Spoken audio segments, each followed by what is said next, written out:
hayi ngiyafisa bandla ukuthi njengoba kuyilolu suku olukhulu kuhambe kahle nje bandla. Sonisiza angisakhumbule kahle ukuthi Mseleku ngamtshela yini. Njani? Kodwa ngathi ngamtshela ukuthi angizophumelela ukuya kumembeso. Ngicela neze sifake impahla. La. Silinde imoto. Woza omani ozani sithatheni impahla. Mayeni ngiyambona unathi la uyasiza angazi ukuthi kwenzelani kahle. For the fact ukuthi uthena akayi entweni kaMakhumalo. Whether uyasiza noma akasizi kumina kusho lutho. Akukho konke. Lama bhodlela sihamba nawo ngithi. Umpilo bamkhombisile yonke into. Okay, hamba ndawonye. Yeah. Basobhaka. Mhlawumbe unembeza wakhe usumbonise enye into.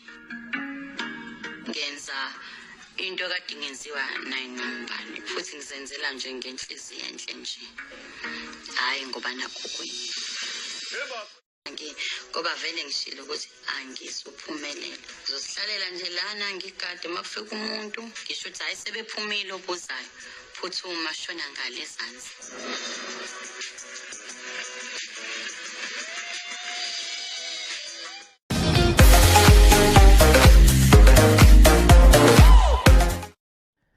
Hello everyone, welcome back to Sunday Live Trend. Thank you so much guys for tuning in. I'm back again with Uthando nesthembu season 6 episode 15, which was the final episode kule season esiphetheke ngomembeso kaMakhumalo ososomkhulu umsindo lana ku social media. Well guys, as much as Mayeni ethi akaphumeleli phela kumembeso kaMakhumalo, but she decided to help ngokuthuthisa abantu akade beya kumembeso impahla beyikhishwe endlini ziyiswe imotweni. I don't know why, but Mseleku guys was not impressed. Uthi nje uMayeni ngokunqaba kwakhe ukuthi aye kumembeso and manje usezama ukuthuthisa impahla uba busy njena uzama nje uklina unembeza wakhe with what she was doing. As you can see guys kule video ukuthi cha uyaphithizela uMayeni ubusy impela kakhulu uthatha impahla ngapho zisale memezi ingane yabona nje ubusy uyasiza kakhulu and guys uthi ke lokho ade kwenza ubekwenza ngenhliziyo emhlophe and it's something ebingenziwa inoma ubani yeba kayanga ngumembeso kodwa she had her reasons but helping out was not a problem to him. Guys I know ukuthi abantu abaningi ke blame uMayeni ngalesenzo but ukuthi ahamba yelapha yana ekubeni inhliziyo yakhe ingekho khona it just useless guys. Wenza into efunwa uyena futhi nefunwa inhliziyo yakhe.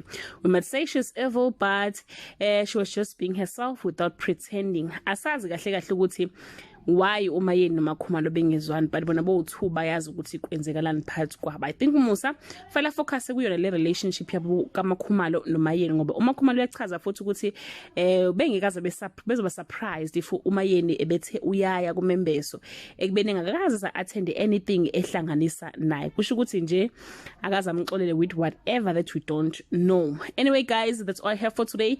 Do leave your comment below and share your opinion. Do blame uMayeni by not going to umembeso kaMakhumalo or no. Bye.